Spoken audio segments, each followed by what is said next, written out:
Hello, everyone. I'm Ann Mulligan. And I'm Bob Krieger. Coming up on News Center 6 at 5 o'clock, NOPSI's latest efforts to get a rate increase. The search for a plane that disappeared on final approach to Lakefront Airport. And England's worst urban violence in 4 years. News Center 6 is next. All window coverings, all carpeting. Now at 20 to 50% savings at Sears. Have a look. It's all on sale. All curtains, shades, draperies, leveler blinds, even custom treatments. Discover 20 to 50% savings on all carpeting. All 600 colors. Plush, sculpture, even wool. Take color, take cover at 20 to 50% off. There's more for your life at Sears. During Homestyle 85, Holmes rewrites the book on appliance prices like Hoover's powerful lightweight quick broom on sale for just $29.99 only at Holmes.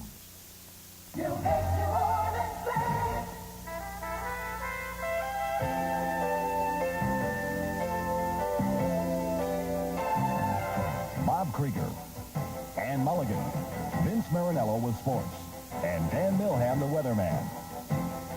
This is News Center 6 at 5.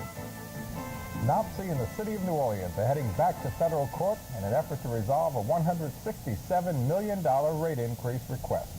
NOPSI says the $28 million interim rate increase granted by the City Council last week isn't enough, so the utility is asking a federal judge to resolve the matter.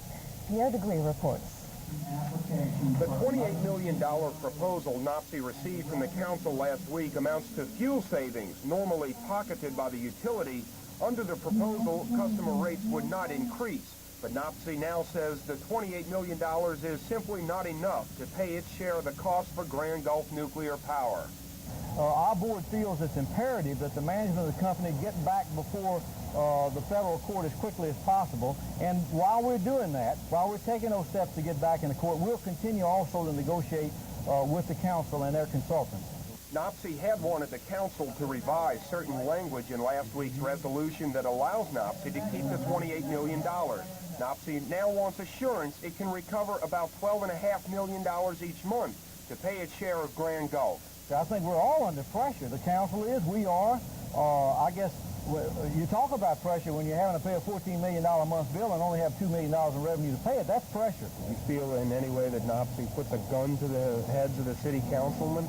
Well, Pierre, you know, by asking for a response today, we can't give it to them, not the substantive changes that they are requesting.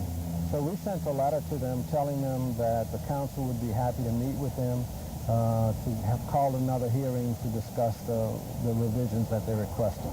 Attorneys for NOPSI and the City Council are expected to argue the case before Judge A.J. McNamara on Friday. Pierre Degree, News Center 6. Well, it's time for New Orleanians to cast a vote for themselves. That was the battle cry this morning of a special citizens committee formed to support passage of a drainage service charge referendum on the October 19th ballot. The topic was flooding, not a new phenomenon in our town. The solution, according to the Citizens Committee Chairman James Moffitt, passage of the drainage service charge that would generate funding for a 20-year, $429 million project that would double the capacity of the city's 80-year-old drainage system. Without updating that drainage system, Moffitt said, we could well become the new Venice, Italy. And he said, in addition to ensuring the safety of lives and property, improved drainage will also go a long way to helping economic development for New Orleans.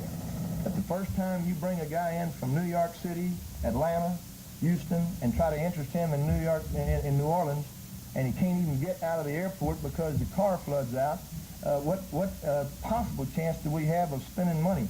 And I think if we don't block and tackle first, before we start getting fancy with our economic development plan, that we're going to show people that we really are not a progressive city. And I think that we have to get the basic issue. And safety of personal property is a basic issue. The drainage charge, according to Moffitt, would amount to $3 a month for small property owners and $6 a month for large property owners. The service charge is listed as Proposition 2 on the October 19th ballot. Governor Edwin Edwards'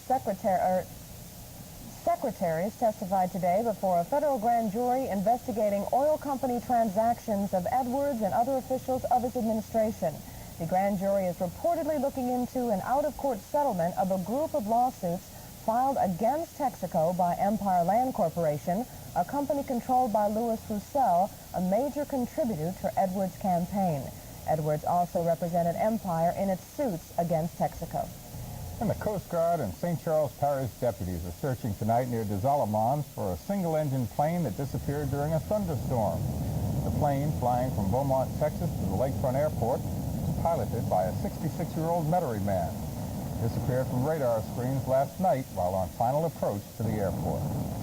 And Kenner Mayor Aaron Broussard is requesting the Aviation Board make an immediate investigation of TACA International Airlines. Former pilots with the airline are complaining that new foreign pilots hired by the company are inexperienced and fly planes that are not properly maintained. They find that the pilots that are coming in and out of the international airport are pilots that have been overworked, and they are flying aircraft that is improperly maintained.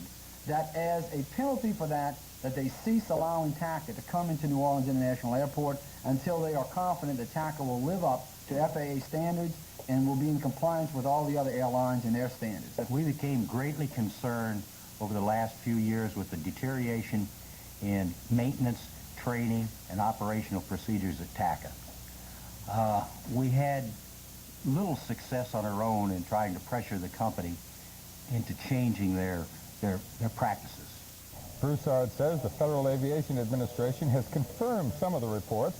He fears the matter is tied up in foreign policy because the company is based in El Salvador.